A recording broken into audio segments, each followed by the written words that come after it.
Hai guys, ini mahasiswa pasca sarjana terkunci di dalam habis kuliah. Saya sendiri mengajar mata kuliah Applied Sociolinguistics. Pas keluar lampu sudah gelap. Saya kira sampai malam ini kampus dibuka, ya. Apalagi kuliah sore kan, masa terkunci dari dalam sama sekali ya. Kami terkunci tidak bisa buka pintu ya. Tadi gelap ini baru dinyalakan lampu ya. Mahasiswa pasca sarjana Universitas Tadulako terkunci di dalam. Saya tidak tahu apa petugasnya lupa atau bagaimana atau buru-buru pulang. Yang jelas tidak ada unsur sabotase ya atau prank atau apa. Mau kerjain kami. Ini Assalamualaikum, selamat sore. Saya habis mengajar. Ya, kelasnya jam 15.40 tadi ya. Sampai jam 17.30 mata kuliah Applied Sociolinguistics. Saya tidak mengerti kenapa petugas di pasca sarjana ini, di kampus pasca sarjana Untat, kenapa dikunci kami dari luar? Sudah pulang, sedangkan ini mahasiswa ya, mahasiswanya.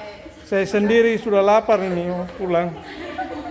Ini mereka jauh, masih terkunci di dalam, di lantai 4 gedung A pasca sarjana Untat. Saya tidak tahu ada unsur kesengajaan atau mau prank atau apa, mau kerjain kami. Ini tadi gelap sekali lampu. In Indonesia, Bahasa Indonesia function as the national language and high medium across diverse ethnic and linguistic groups. However, the use of Bahasa Indonesia in daily communication is often called.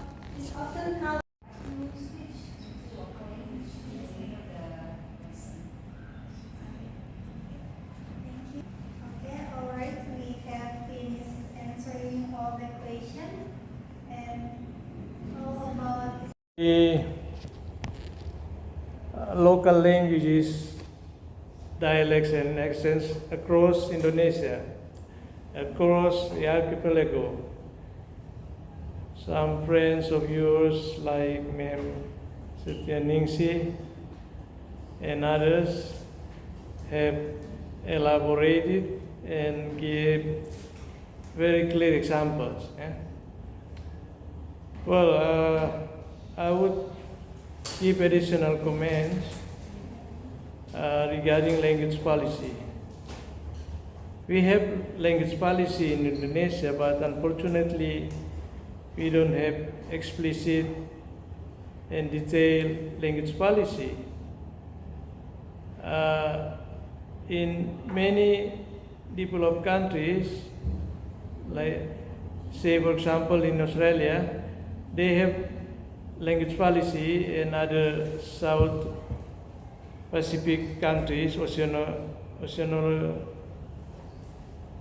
negara-negara Pasifik Selatan, they have language policy.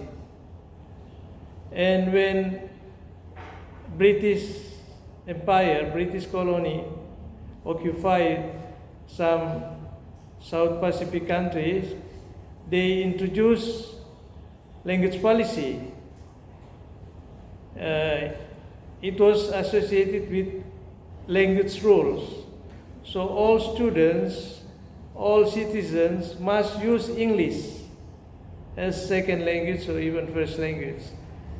If they don't use English, they are given sanction, punishment. Yeah. So that's why in many English-speaking countries, English as second language like Philippines, Malaysia, Singapore, India, let alone Australia and New Zealand, and many other English as second language countries, people can speak English. It's different from Thailand, Malaysia, Japan, or even China, but not Hong Kong. Hong Kong is English-speaking country because used to be occupied by British colony. And people in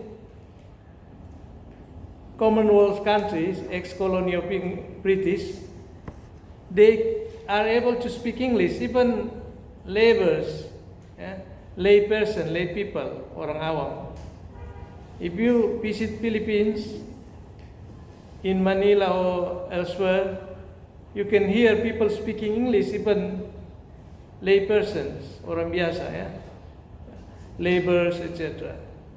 But in China, in Japan, in Thailand, where English is no second language, where English is not second language, even though well-dressed, educated people, they don't speak English very well, unless they have been trained, educated in English-speaking countries or Western world.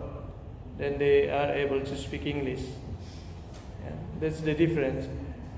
They, like Japan, they are very fanatical with their language. France, they are very fanatical with their own language, their mother tongue. That's why they maintain their language. But we are not fanatical with our Indonesian language. And it's different from Dutch. We were occupied or colonized by Dutch ruler, Dutch colonial government. Ya. Hindia Belanda, ya. Pemerintah kolonial Hindia Belanda. Dutch colonial government. Nobody speak Dutch. Maybe some elderly people were able to speak Dutch. They are 70 years old or 80 years old now, 90 years. They understand Dutch, but very little. Because Dutch colonial government, Hindia Belanda, let's say those who have access to formal education are only bangsawan, royal family, prince and princess, ya. Cuma bangsawan, ya. Hanya rakyat jelita, rakyat jelata tidak. Bangsawan, bangsa ayam, yang pelihara ayam, tidak. Sehingga ada semacam perbedaan kasta. Tapi kalau British, semua sama rata, ya. Punya akses to formal education, have access to English language learning. That's why English is spoken in many Commonwealth countries or ex-colonized countries of British Empire. Oh, that's it. Thank you.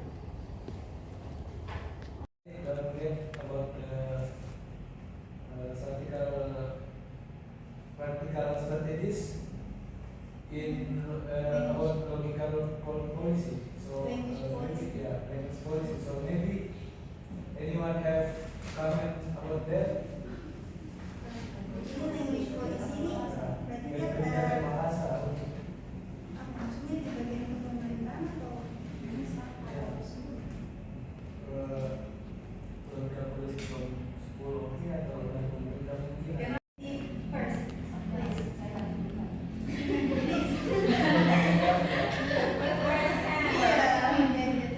Talking about language policy, maybe we can start from our school, yeah? Or maybe we can start from our family. So please, if you have your own children, limit their use of harsh language or dialect in Indonesia and Sulawesi. Jadi, as we know that kalau di Sulawesi ini kan banyak sekali yang tidak bagus diucap dan itu sudah biasa, kan? You know, Nah, from us as the parents, let's limit the use of that for our children. At least in our family, in our home. Nah, kemudian mungkin bisa kita tegaskan juga bahwa jangan gunakan ini kepada orang lain karena ini tidak bagus maknanya. And then from the school language policy, we may also do that. Jadi kita mungkin kita lebih memperkenalkan budaya-budaya yang positif dari dialek-dialek ataupun penggunaan bahasa Kaili yang sesuai, bukan cuma bahasa Kaili sih, maksudnya bahasa Indonesia yang mungkin tercampur dengan dialek. Contoh budaya Tabe, ya budaya Tabe kita yang dilarang sudah pernah juga dilaksanakan di sekolah saya, cuma memang konsistensi itu sangat penting dan itu yang belum bisa kita capai maksimalnya. Jadi budaya Tabe-nya itu mungkin yang dipertegas. Nanti kemudian edukasi tentang penggunaan bahasa, edukasi dan juga limitasi penggunaan bahasa yang tidak bagus itu. Sedangkan bicara yang masih maknanya bagus saja, biasanya karena cara ngomongnya keras itu sudah terdengar kasar bagi orang lain. Seperti kalau di Bali Tengah itu kan taruh, begitu kan? Begitu kan logatnya mereka. Padahal kalau kita sudah tahu ya sudah, maksudnya itu ciri khasnya mereka begitu loh.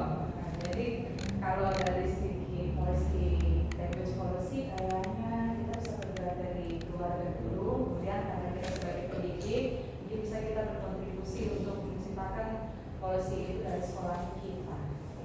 Dari sekolahnya kita, siapa tahu ada organisasi kepemudaan di desa yang bisa kita nimbrung di dalamnya. Contoh kalau di rumah saya itu ada sanggar seni, jadi mereka diwadahi, silahkan main teater misalnya. Mereka boleh bilang taekwondo di situ, mohon maaf ya. Tapi ini kan memang saya bilang tadi pragmatis, ya pragmatis. Jadi konteksnya memang di situ untuk itu. Kemudian ada juga kan puisi itu yang judulnya Mate Kudu. Nah, itu saya ingin baca itu karena memang itu adalah karya seni. Mungkin kita tidak menganggapnya lagi sebagai sesuatu yang impolite di situ ya, tapi konteksnya itu harus kita jelas. That's it. Thank you. Alright, thank you, Ma'am Satyaningsi, for the additional explanation. And maybe Kanaila. Karena sudah dijelaskan tadi dari Mbak Satyaningsi, tadi sudah dijelaskan strateginya apa, tapi kembali lagi setiap daerah itu memiliki ciri khasnya masing-masing. Karena kita tinggal di Sulawesi ini memang cara komunikasinya ini lebih ekspresif daripada daerah-daerah lainnya. Jadi kedengarannya lebih besar suaranya. Itu juga didukung dengan lingkungan sosial, dengan lingkungan sekitar. Kayak misalnya mungkin di daerah Sulawesi ini kita ada yang kalau yang suara besar itu, mohon maaf, ada yang tinggal di pinggir pantai kan, yang seperti faktor apa geografis juga mempengaruhi. Jadi walaupun ada berbagai macam strategi yang seperti disampaikan oleh teman-teman sebelumnya tadi, tapi kembali lagi itu karena kita memiliki ciri khas. Karena orang daerah lain itu mungkin cara komunikasinya memang sudah halus, tapi dari kita yang di daerah Sulawesi ini memang sudah begitu cara komunikasinya yang lebih ekspresif dari daerah-daerah lain. Jadi sudut pandang itu ya tergantung lagi bagaimana. Cuman kalau untuk penggunaan bahasa-bahasa tadi yang seperti disampaikan oleh Kak Satyaningsi itu melalui strategi-strategi yang tadi disebutkan seperti itu. Terima kasih. Alright, thank you, Kanaila. And for Kaisan Kalis, are you happy with this all explanation, or do you have any comment? That was a great answer from all of you guys. So I'm very, very happy. Alright, thank you. Alright, from the last question from Ms. Fedora will be answered by Putri. Okay, The question is, how can this dialogue be format, and are local languages influenced by presentation or discussion? Okay, I will answer the question. Bagaimana dialek bisa terbentuk? Jadi ada beberapa faktor yang membuat dialek itu bisa terbentuk. Yang pertama itu perbedaan wilayah atau geografi. Orang yang tinggal di daerah berbeda akan mengembangkan cara bicaranya sendiri. Misalnya orang Jawa di Banyumas berbeda dialeknya dengan orang Jawa yang ada di Surabaya. Lalu yang kedua itu faktor sosial. Perbedaan faktor sosial itu seperti perbedaan pendidikan, pekerjaan, atau status sosial membuat variasi dalam bahasa. Contohnya misalnya bahasa Jawa Adat Muda versus bahasa orang tua. Dan yang selanjutnya itu kontak budaya. Untuk budaya ini adanya perdagangan, percampuran pernikahan campur, atau perantauan membuat satu bahasa dipengaruhi dengan bahasa yang lainnya. Yang terakhir itu perubahan alami. Perubahan alami ini seperti bahasa yang selalu berkembang mengikuti zaman, kebutuhan, dan kebiasaan, sehingga variasi muncul dari generasi ke generasi. Itu beberapa faktor yang membuat dialek bisa terbentuk. Selanjutnya akan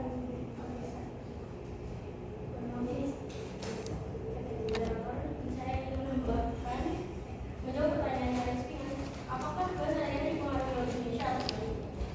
Pada awal pembentukannya, bahasa Indonesia itu lebih dipengaruhi oleh bahasa daerah, seperti dari Bali, Jawa, dan Melayu. Bahkan bukan hanya bahasanya Melayu, tapi juga dari struktur kalimatnya lebih banyak terpengaruh oleh bahasa daerah. Namun pada zaman sekarang zaman modern, dikarenakan bahasa Indonesia itu menjadi bahasa yang dominan digunakan, jadi bahasa daerah itu sudah agak mundur, agak kurang dipakai, agak jarang dipakai, terutama seperti di sekolah, media, televisi, entertainment. Tapi kalau untuk sekolah mungkin ada di daerah-daerah, mungkin mereka masih menggunakan percampuran antara bahasa daerah.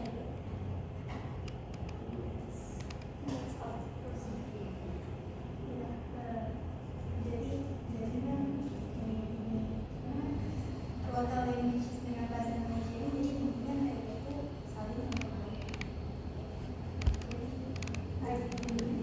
Jadi ada di komen, silakan. Very good. So the local language and bahasa Indonesia is influencing each other. Iya. And then I think bahasa Indonesia, we have bahasa Indonesia as the national language to use in general or in school or in the government. So I think bahasa Indonesia and local language is can be used together. For example, when we teach in school. I said globally, it was in 2011, Bali. Yeah, so previously I lived in here in Palu, that I lived with Gorontalonis and Makassaranese. So yeah, saya sudah biasa mendengar mau dia ada bikin apa? Gitu. Tapi ibu dia yang kacik nih. Jadi maksudnya ada perpaduan dua bahasa yang dia membuat apa? Dia dicampur-campur pakai bahasa Indonesia di kehidupan sehari-hari. Tetapi itu ternyata sadar tidak kalau kita dengar itu attract kita punya mind untuk saya harus tahu itu, gitu kan? Jadi itu tadi yang mungkin Naila bilang yang berbeda local language. Terus ketika saya tinggal, jadi waktu di Palu itu saya justru tidak tahu Ledo. Padahal teman-teman banyak Ledo, lingkungan Ledo, karena dalam rumah itu ya Gorontalo sama Makassar. Terus kalau pulang kampung baru dapat Jawa, bahasa Jawa. Oke, saya masih bisa pakai bahasa halus. Jadi kalau dengan orang tua saya pakai bahasa halus. Kalau dengan sehari-hari teman-teman dengan mama saya pakai bahasa kasarnya, itulah katakan. Terus begitu menikah dapat orang daily. Pertama terima SK itu langsung begini teman. Pertama terima gaji. Dia tidak tahu bahwa gaji sudah masuk. Dia bilang begini, ini si Nadoyo kau ini tidak ada orang tahu gaji sudah masuk. Hey, who are you? You told me that I am Nadoyo. The first time someone said that they told me Nadoyo, itu saya masih tersinggung loh. Iya, karena saya punya pemahaman Nadoyo ini adalah sesuatu yang negatif. Saya begini-begini kan sekolah mama ini biar lama-lama baru cuma dipanggil Nadoyo. Ya, seiring berjalannya waktu ternyata halusnya sering Nadoyo itu masih ada yang lebih kasar. Tetapi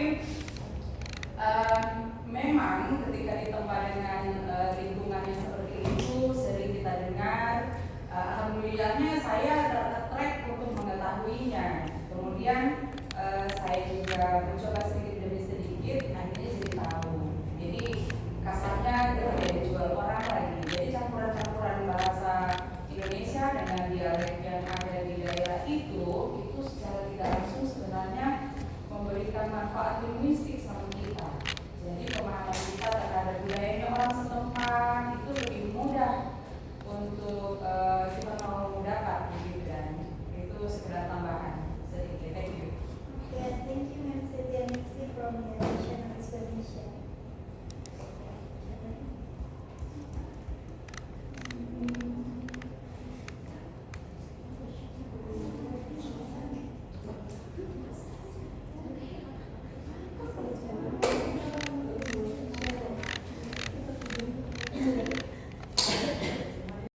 Karena seperti yang kita ketahui, ketika seseorang memadukan antara bahasa Indonesia dan bahasa daerahnya, ketika dia bertemu dengan orang yang sesuku dengan dia, ketika dia berbicara, dia akan lebih merasa lebih bahagia dan lebih mudah ketika berkomunikasi, karena mereka sama-sama dari suku tersebut atau daerah tersebut.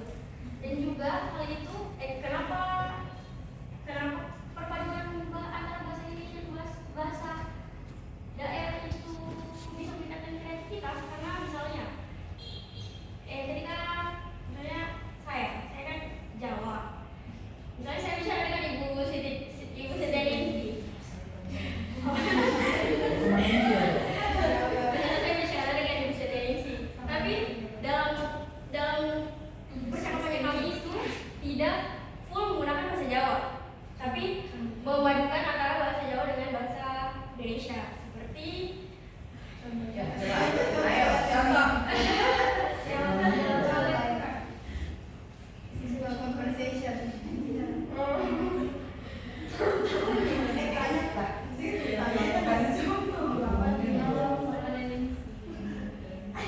Oh kan, seperti ingin menanyakan Ibu Ningsih akan pergi kemana? Bahasa Jawa. Bahasa Jawanya? Orang Jawa ini. Neng Wandi, Ibu Ningsih akan pergi malam. Jadi dengan gitu kayak kemana? Ibu Ningsih akan pergi malam. Di. Jadi selain saya dan Ibu Ningsih yang bisa berkomunikasi, tapi orang-orang sekitar atau teman-teman lain yang mendengarkan bisa mengetahui arti ataupun bisa bertanya apa arti dari bahasa tersebut. Jadi ketika kita memadukan, bukan berarti itu menjadi penghalang suatu bahasa atau kayak kita beranggapan kalau itu akan menggunakan bahasa Indonesia atau bahasa dialek, tapi itu malah meningkatkan kreativitas kita. Atau kayak kita ingin belajar bahasa daerah. Jadi ketika kita punya teman yang kayak dari daerah yang kita sukai, dari daerah lain yang berbeda dengan kita bisa belajar dari beliau. Seperti itu yang Okay, for Kanela, are you happy with the answer, or do you have comment or argument? Something? Jadi dengan adanya percampuran bahasa daerah dengan bahasa Indonesia, tadi yang dijelaskan oleh Novi itu kan yang sesama suku dalam Jawa. Jadi kalau sesama suku mungkin langsung mengerti, dan walaupun tidak ada percampuran bahasa Indonesia karena sama-sama dari Jawa, tapi keuntungannya dengan yang kita dengan intonasi khasnya yang tegas, namun tetap dengan memperhatikan norma-norma kesopanan, yang mana agar kita tidak dicap keras atau belak-belakan atau kurang sopan. Saya rasa begitu sih, sama kayak dari media-media itu bagaimana untuk konten kreator dari media atau dari yang intinya di bidang media begitu, saya rasa mungkin bisa lebih diperkenalkan lagi yang positif-positif mengenai bahasa dialek Sulawesi, yang mana itu tetap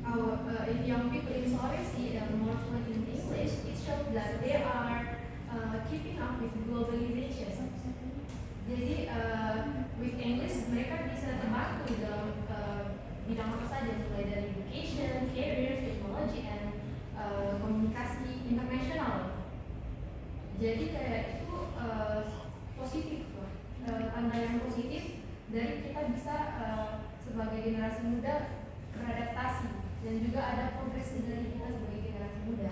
Akan tetapi kalau kita lihat dari side from a loss of cultural roots, itu bisa dikatakan apabila kalau kita sebagai generasi muda kurang fluent dalam local language-nya kita.